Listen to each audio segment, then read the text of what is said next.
Student, पिछली class में हमने पढ़ा था ग्लाइकोजेल के बारे में। आज हम पढ़ेंगे ग्लाइकोजेल का एस्टरीकरण। ग्लाइकोजेल के एस्टरीकरण के लिए हम एसिटिक अम्ल, एसिटिक एनहाइड्राइड, एसिटिल क्लोराइड इत्यादि अभिकर्मक ले सकते हैं, जिनसे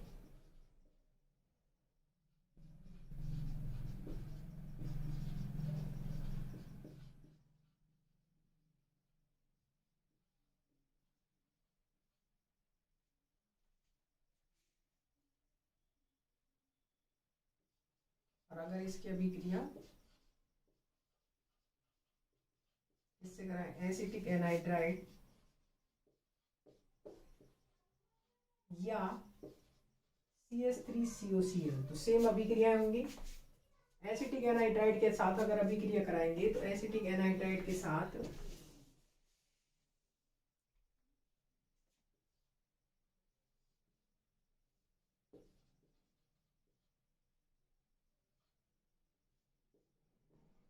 ये है एसिटिक एनहाइड्राइड और ये है एसिटिल क्लोराइड, सेम उत्पाद बनेगा दोनों से, इन दोनों से सेम उत्पाद बनेगा, लेकिन इसमें साथ में बनेगा CH3COOH के 2 मोल और इसमें बनेगा, इन दोनों उत्पाद कॉमन है और साथ में बनेगा इसमें HCl, ग्लाइकोल एसीटेट। अब अगर बात करें एस्टरीकरण के अलावा इनकी अभिक्रिया होती है एल्डिहाइड तथा कीटोन के साथ अभिक्रिया, एल्डिहाइड एवं कीटोन्स के साथ अभिक्रिया। एल्डिहाइड और कीटोन के साथ अभिक्रिया करके, एल्डिहाइड तथा कीटोन से अभिक्रिया करके चक्रीय एसीटेल तथा चक्रीय कीटेल बनाते हैं, जैसे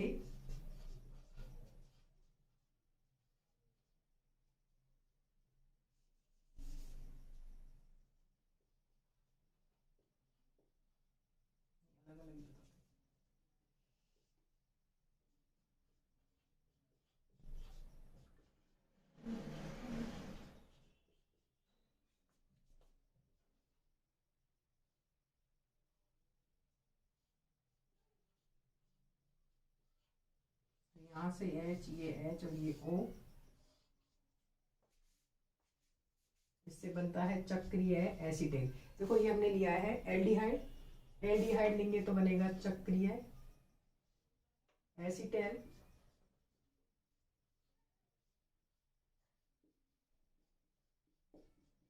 और अगर हम लेंगे कीटोन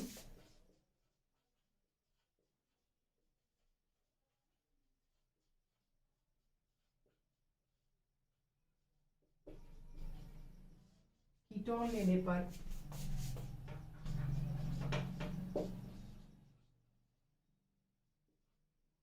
चक्रीय कीटेल प्राप्त होता है। एल्डिहाइड लेने पर इसका नाम लिख देना चक्रीय एसीटेल, साइक्लिक एसीटेल, और ये है साइक्लिक कीटेल, कीटोन से कीटेल और एल्डिहाइड से एसीटेल। नेक्स्ट सबसे इंपॉर्टेंट अभिक्रिया है इनकी ऑक्सीकरण। ये हमने बात करी थी एसिटिक एसिड के साथ, एसिटिक एनहाइड्राइड के साथ, एसिटिल क्लोराइड के साथ। तो एसिटिल क्लोराइड के साथ देखो इसमें कुछ नहीं है, H2O, देखो ये H, यहाँ से 2 मोल ऑफ H2O निकलते हैं, इसकी क्या लेते हैं 2 मोल, इसके भी क्या लेते हैं 2 मोल और इसके भी क्या लेते हैं 2 मोल। H2O निकलता है, यहाँ पे क्या है एसिटिक एनहाइड्राइड है, इसलिए साथ में बनता है एसिटिक अम्ल। यहाँ पे एसिटिल क्लोराइड है, Cl है, इसलिए क्या निकलता है HCl। नेक्स्ट थी एल्डिहाइड तथा कीटोन से अभिक्रिया। एल्डिहाइड से अभिक्रिया करने पर ये चक्रीय एसिटेल बनाते हैं, कीटोन से अभिक्रिया करने पर ये साइक्लिक या चक्रीय कीटेल बनाते हैं। नेक्स्ट है ऑक्सीकरण अभिक्रियाएं।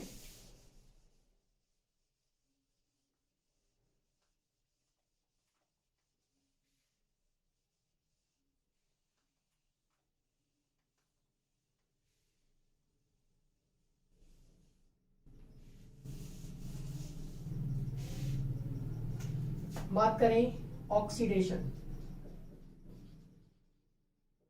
ऑक्सीकरण of diol, oxidation of diol, तो इसमें दो प्रकार का ऑक्सीकरण होता है। एक तो जिसमें कार्बन कार्बन बंध का बॉन्ड क्लीवेज नहीं होता है। दूसरा है जिसमें कार्बन कार्बन बॉन्ड क्लीवेज होता है। ठीक है, CH2OH, ये है CH2OH। हमने बात करी है दो प्रकार का ऑक्सीकरण होता है, कार्बन कार्बन बॉन्ड क्लीवेज इसमें नहीं हो, और एक जिसमें कार्बन कार्बन बंध का विखंडन होता है।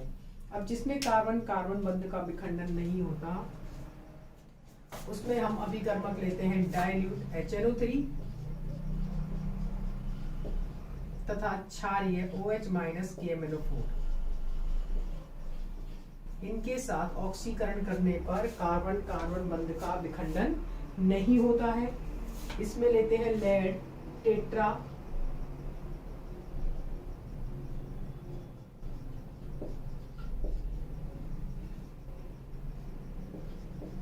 लेड टेट्रा एसीटेट HiO2 तथा K2Cr2O7, या क्रोमिक अम्ल। क्रोमिक अम्ल होता है CH3COOH प्लस CrO3, इसको बोलते हैं क्रोमिक अम्ल, इसको बोलते हैं क्रोमिक एसिड। तुम नोट्स इसी पॉइंट वाइज तैयार करना। ऑक्सीडेशन बहुत इंपॉर्टेंट है। हम बात कर रहे हैं ऑक्सीडेशन ऑफ डाइओल्स, तो ऑक्सीडेशन में हमने बोला है एक तो जिसमें कार्बन कार्बन बंध का विखंडन नहीं होता है, एक है जिसमें कार्बन कार्बन बंध का विखंडन होता है। अब जिसमें कार्बन कार्बन बंध का विखंडन नहीं होता है उसमें अगर ऑक्सीडेशन की बात करें, अगर इसका ऑक्सीकरण देखो, स्टेप बाय स्टेप हमें ऑक्सीकरण करना है। CH2OH के ऑक्सीकरण मतलब एल्कोहल, हम जानते हैं कि एल्केन के ऑक्सीकरण से क्या बनते हैं, एल्कोहल्स। एल्कोहल्स के ऑक्सीकरण से क्या हम जानते हैं, एल्केन के ऑक्सीकरण से एल्कोहल्स बनते हैं। एल्कोहल्स के ऑक्सीकरण से एल्डिहाइड या कीटोन बनते हैं। एल्डिहाइड कीटोन के ऑक्सीकरण से एसिड बनते हैं। इसी हमें याद है। अब हम बात कर रहे हैं इनके ऑक्सीकरण की, हम स्टेप बाय स्टेप बात करेंगे। अगर CH2OH ये एल्कोहल है तो एल्कोहलों के ऑक्सीकरण से CHO, अभी हम नीचे वाले को एज इट इज लिखेंगे, ये है ग्लाइकोल। ठीक है, नेक्स्ट नाम भी इंपॉर्टेंट है। अगर इसका आगे फर्दर ऑक्सीडेशन कराया जाता है ये बनता है ग्लाइऑक्जेलिक अम्ल। नेक्स्ट इसका ऑक्सीकरण कराया जाता है, अब नीचे वाला ऑक्सीकरण होगा, और नेक्स्ट इसके ऑक्सीकरण से बनता है COOH ऑक्जेलिक अम्ल। ठीक है, अब अगर हम बात करें इसकी, मान लो ये दोनों ही क्या हो जाएं, ऑक्सीडाइज। अगर हमने तो एक करा था, मान लो ये दोनों ही ऑक्सीडाइज हो जाते हैं तो क्या बनेगा, CHO ग्लाइऑक्सिल, और ग्लाइऑक्सिल से क्या बनेगा ऑक्सीकरण से, ऑक्जेलिक अम्ल।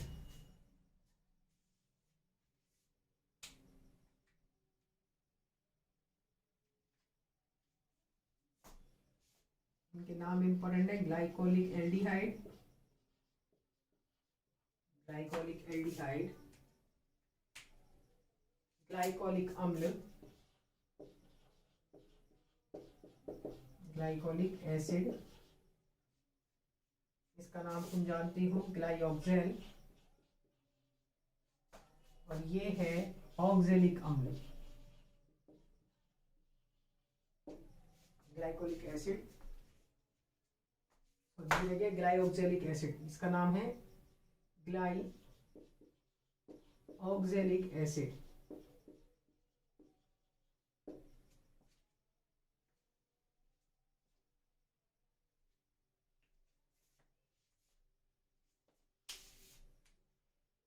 सबसे पहले हमने बात किसकी करी है, ऑक्सीकारक। ऑक्सीकारक कौन कौन से हो सकते हैं, तनु HNO3 या क्षारीय KMNO4।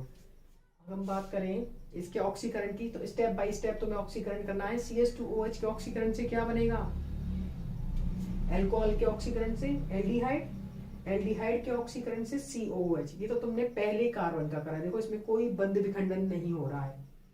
दूसरा, इसमें जैसे ही ग्लाइकोलिक एसिड बनता है, नेक्स्ट ऑक्सीकरण पर, अब इसका तो आगे फर्दर ऑक्सीकरण होगा नहीं, अम्ल बन चुका है, इसके ऑक्सीकरण से वापस एल्डिहाइड बनेगा, और एल्डिहाइड के ऑक्सीकरण से एसिड। इनके नाम glycolic acid, glycolic aldehyde, sorry इसका नाम है ग्लाइकोलिक एल्डिहाइड,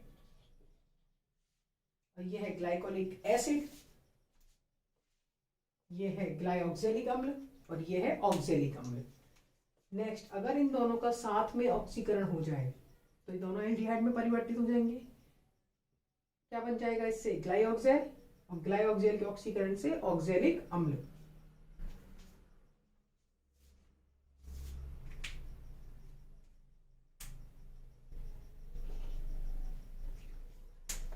अब हम नेक्स्ट बात करेंगे कार्बन कार्बन बंध विखंडन जिन ऑक्सीकारकों के द्वारा होता है वो कैसे होता है।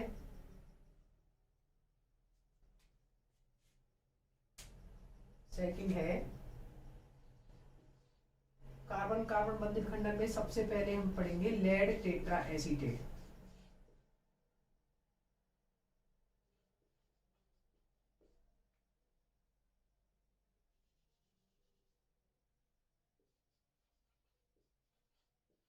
Lead tetra acetate, lead tetra acetate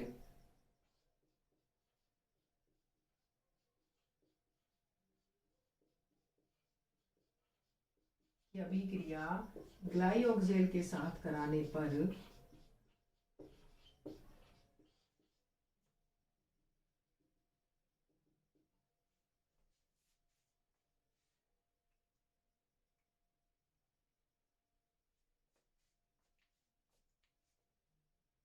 ग्लाइऑक्जेल के साथ कराने पर एल्डिहाइड में 2 मोल, 1 मोल ये रहा, 1 मोल ये रहा, 2 मोल एल्डिहाइड बनते हैं, plus CH3COOH plus PB lead tetra acetate lead di acetate में परिवर्तित हो जाता है। Very important reaction. देखो हमने क्या बात करी है, ये हमने समझ लिया। नेक्स्ट है कार्बन कार्बन जिनमें बंध विखंडन होगा, ये होगा कार्बन कार्बन बंध विखंडन। इसमें ये OH समूह, देखो हाइड्रोजन लगा हुआ है, हाइड्रोजन लगा हुआ है, हम जानते हैं 1 डिग्री अल्कोहल्स के ऑक्सीकरण से ये 1 डिग्री की तरह काम करेगा। किसमें परिवर्तित हो जाएगा, ये एल्डिहाइड में, और ये भी 1 डिग्री की तरह ये क्या हो गया, एल्डिहाइड। तो 2 मोल थे, इससे क्या मिल गए, aldehyde. Lead di acetate, sorry tetra acetate lead di acetate में परिवर्तित होता है, साथ में 2 मोल ऑफ एसिटिक अम्ल प्राप्त होता है।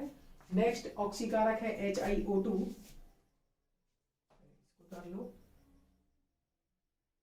HiO2 से भी सेम अभिक्रिया होती है, और इससे एल्डिहाइड बनते हैं।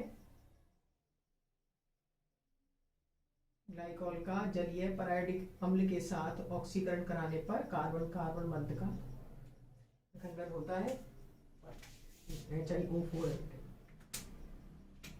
HiO4 के साथ पर आयोडिक अम्ल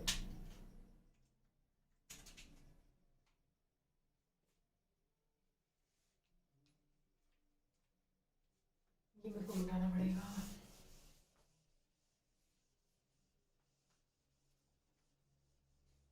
नेक्स्ट है पैरायोडिक अम्ल के साथ ऑक्सीकरण।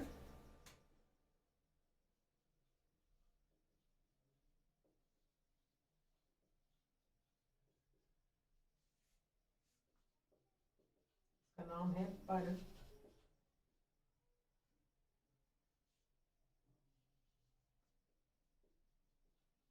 आयोडिक अम्ल।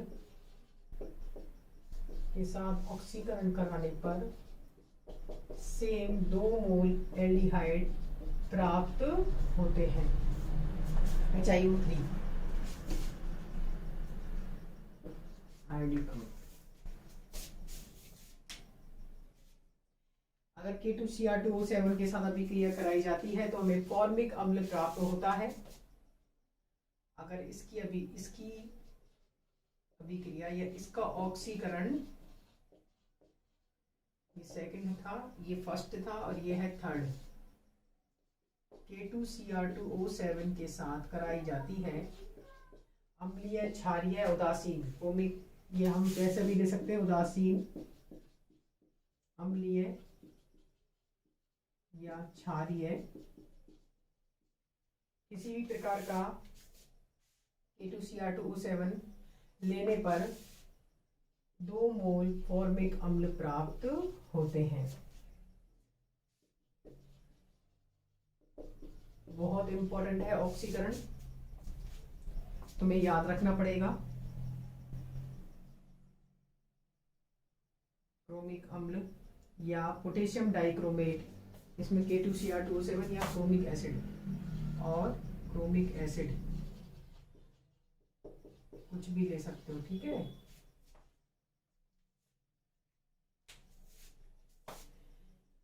हमने बात करी है ऑक्सीकरण की। ऑक्सीकरण में सबसे पहले देखो, ऑक्सीकरण में 2 पॉइंट थे, एक तो जिनमें कार्बन कार्बन बंध का विखंडन होता है और एक में जिसमें कार्बन कार्बन बंध का विखंडन नहीं होता है। 2 तरह का ऑक्सीकरण। तो जिसमें कार्बन कार्बन बंध का विखंडन नहीं हो रहा, ये रहा ग्लाइकोल था, ग्लाइकोल से हमने बनाया ग्लाइकोलिक एल्डिहाइड, ग्लाइकोलिक एल्डिहाइड से ग्लाइकोलिक अम्ल, ग्लाइकोलिक अम्ल से ग्लाइऑक्सैलिक अम्ल और उससे ऑक्सैलिक अम्ल। नेक्स्ट था, अगर इसका डायरेक्ट इसका क्या हो जाए, ऑक्सीकरण, दोनों कार्बन का ऑक्सीकरण हो जाए तो इससे बनेगा ग्लाइऑक्सैल और ग्लाइऑक्सैल से डायरेक्ट ऑक्सैलिक अम्ल। दूसरा पॉइंट था हमारा जिसमें कार्बन कार्बन बंध विखंडन होता है। इसमें तुम याद रखना, जिसमें कार्बन कार्बन बंध विखंडन नहीं हो रहा है, इसमें ऑक्सीकारक हमने लिए थे तनु HNO3 या क्षारीय KMnO4। अम्लीय KMnO4 हो या उदासीन KMnO4 हो या क्रोमिक एसिड हो या K2Cr2O7 हो, इन सब के द्वारा कार्बन कार्बन बंध का विखंडन हो जाता है और उससे फॉर्मिक अम्ल प्राप्त होता है। HiO4 पर आयोडिक अम्ल लेने पर ग्लाइकोल एल्डिहाइड बनाता है तथा सेम लेड टेट्रा एसीटेट लेने पर भी ये एल्डिहाइड के 2 मोल बनाता है। ये सारा हमने पढ़ा है एल्डिहाइड के ग्लाइकोल या डाई हाइड्रोक्सी एल्कोहल्स के बारे में, उनके ऑक्सीकरण के बारे में।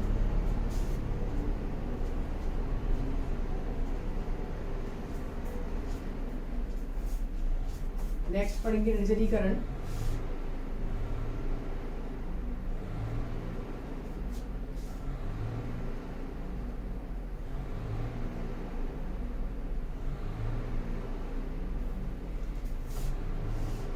नेक्स्ट है निर्जलीकरण।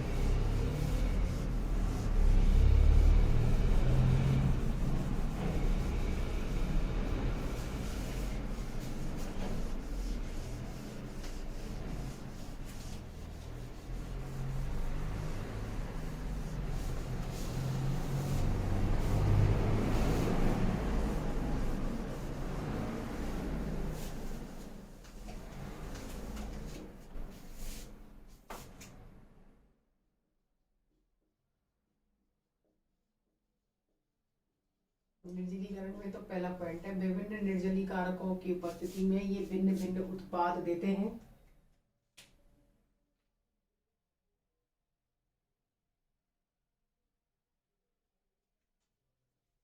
भिन्न भिन्न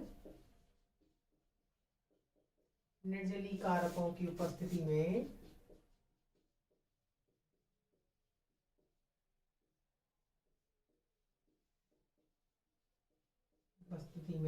ये भिन्न भिन्न उत्पाद देते हैं।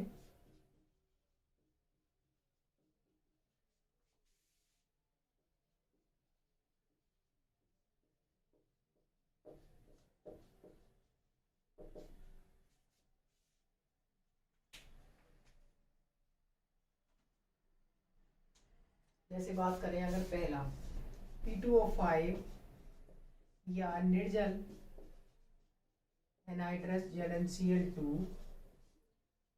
P2O5 निर्जल ZnCl2 या सांद्र H2SO4 के साथ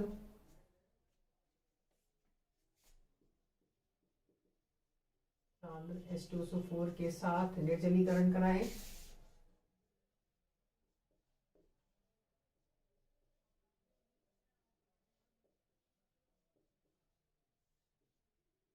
निर्जली कारक इन तीनों में से कोई भी हो सकता है।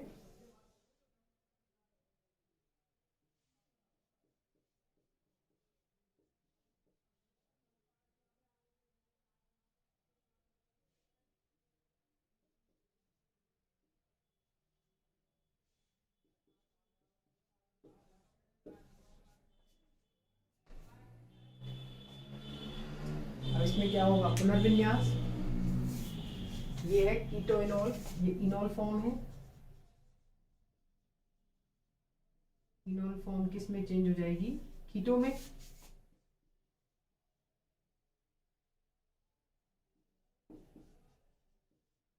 ये है इसकी कीटो फॉर्म।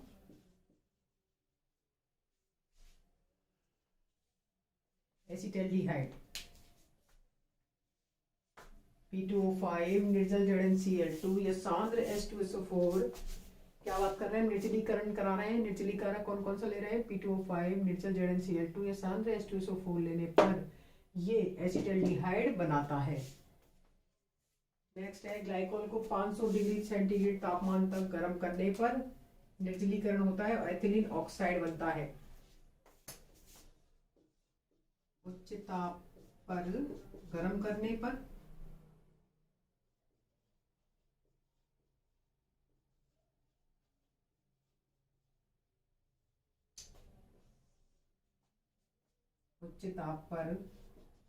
गर्म करने पर ये एथिलीन ऑक्साइड बनाता है।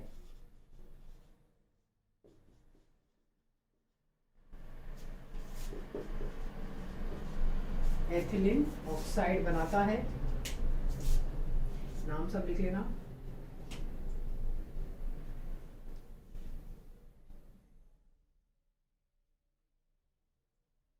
तीसरा है, तनु H2SO4 के साथ गर्म करने पर डाइल्यूट H2SO4 के साथ गर्म करने पर ये 1,4 डाइऑक्सेन बनाता है।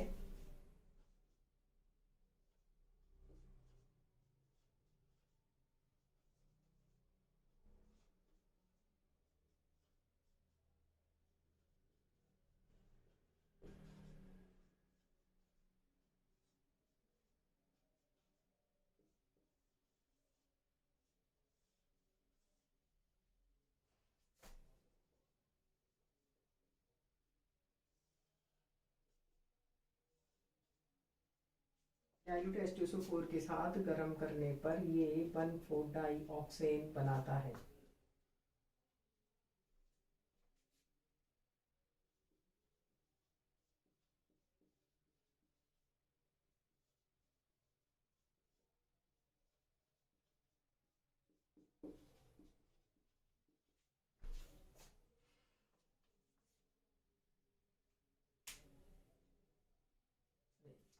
एक मिनट,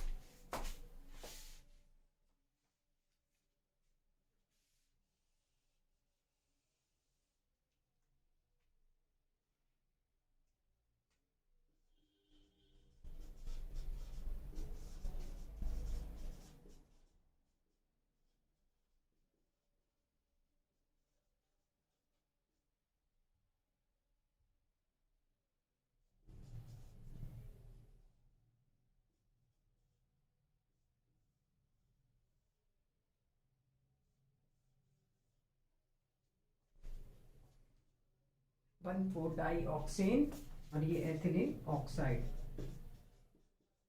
एथिलीन ऑक्साइड, इसका नाम है 1,4 डाइऑक्सेन।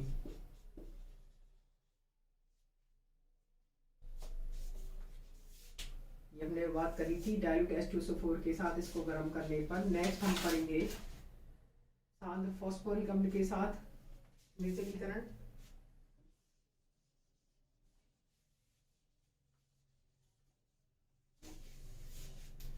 सांद्र फॉस्फोरिक अम्ल के साथ H3PO4 के साथ, मिटा दें इसको।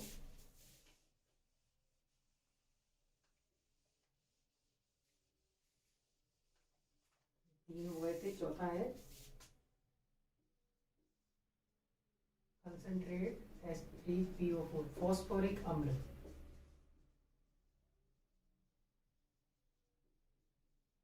एसिड के साथ निर्जलीकरण कराने पर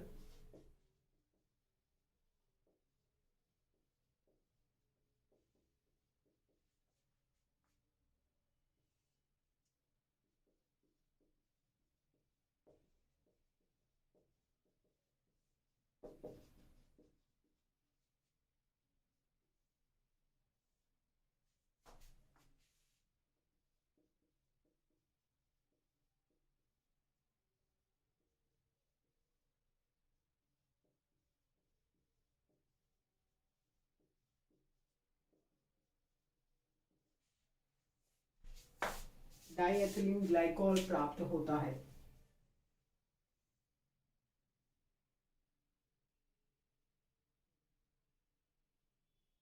डाईएथिलीन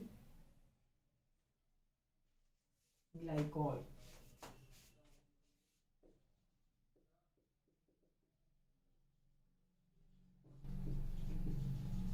डाईएथिलीन ग्लाइकॉल प्राप्त होता है। ये हमने पढ़े 4 निर्जलीकरण के बारे में।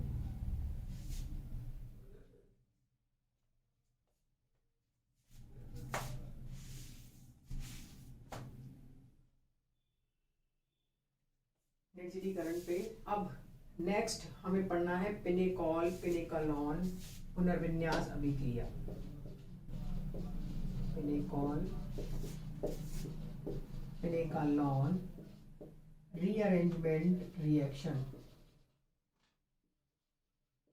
Rearrangement reaction very important reaction. Next class में पढ़ेंगे हम इसको। पिनेकॉल पिनेकालॉन रीअरेंजमेंट तुम्हें आज तक की सारी अभिक्रियाएं तुम देख लेना, बुक से भी तुम एक बार टैली कर लेना। नेक्स्ट अभिक्रिया है पिनेकॉल पिनेकालॉन रीअरेंजमेंट या पुनर्विन्यास अभिक्रिया। नेक्स्ट लेक्चर में पढ़ेंगे।